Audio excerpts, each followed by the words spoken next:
Mira Patel was the quiet administrator no one noticed, until the FBI stormed her office, slapped on handcuffs, and accused her of corporate fraud.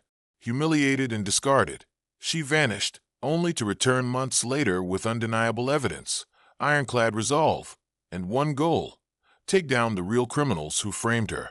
What happens next? Let's start the story. Mira Patel lived a life that rarely stirred attention: calm, quiet, routine. She was the kind of woman who brought lunch from home in neatly packed containers, stayed late to file expense reports no one else wanted to touch, and remembered everyone's birthday with a handwritten card. At Sterling Grayson Capital, a towering financial firm in downtown Chicago, Mira was simply known as the office lady. Not glamorous, not flashy, just a woman in glasses who kept the back end of operations humming. But on one rainy Thursday morning, that image shattered in an instant. Without warning, the glass doors of the firm burst open as agents in black windbreakers swept through, barking orders. Within minutes, Mira's cubicle was surrounded. Her co-workers stared in shock as an FBI agent read her rights aloud and cuffed her trembling hands. "Mira Patel, you are under arrest for wire fraud, embezzlement, and conspiracy to commit financial crimes," the agent said. Gasps rippled through the office. Mira, frozen in disbelief, barely managed to ask, "What?" as the cold steel closed around her wrists. She was marched out past stunned faces, some horrified, others whispering behind their hands. That day, her mugshot flashed across financial news channels. The quiet office lady accused of siphoning millions through falsified invoices, offshore accounts, and dummy vendors. Her name became synonymous with betrayal.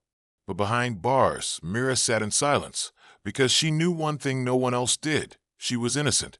Completely, unequivocally, devastatingly innocent. She had discovered irregularities in the company's financials months earlier: strange vendors with no public footprint, payments to shell companies with vague justifications. She reported them to her direct supervisor, Charles Whitman, a slick-talking executive who waved her off with a smile and an insult cloaked as praise. "You're too smart for your own good, Mira. Let the suits handle the big stuff." Weeks later, she noticed her system access was subtly restricted. Her reports disappeared from the shared server. Then came a false email trail implicating her in transactions she never approved. And then the arrest. Someone had framed her, and Mira had no idea how deep the corruption went, until she was released on bail. Disgraced, jobless, abandoned by friends, and branded a criminal, Mira didn't wallow. She vanished from public view, but not to hide. She had a plan. She moved into a tiny apartment under a different name, picked up freelance accounting gigs for cash, and began tracking the paper trail. She spent sleepless nights digging through public records, tracking corporate filings, reading forensic accounting manuals. She learned how to decode financial smokescreens, trace IP logs, and follow hidden ownership trails.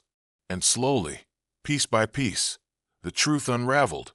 The real fraud spanned years and was orchestrated by Charles Whitman and 3 other top execs who used Mira's credentials and digital footprint as a convenient scapegoat. They'd siphoned nearly $80 million through foreign accounts and laundered it via crypto wallets and fake consulting firms. Mira didn't just uncover the scheme. She built a case so tight it would crush them. Armed with a flash drive full of evidence, she returned, no longer the quiet office lady, but a storm in a silk blouse. She walked into the FBI headquarters one cold January morning and calmly asked to speak with a federal investigator. It took hours, but her documentation, her charts, her time-stamped findings were undeniable. When the agents connected her data to international financial records, everything clicked.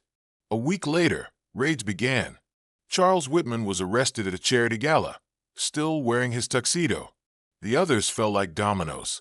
Headlines that once mocked Mira now praised her as the whistleblower warrior. Prosecutors dropped all charges against her and publicly apologized. But Mira didn't stop there.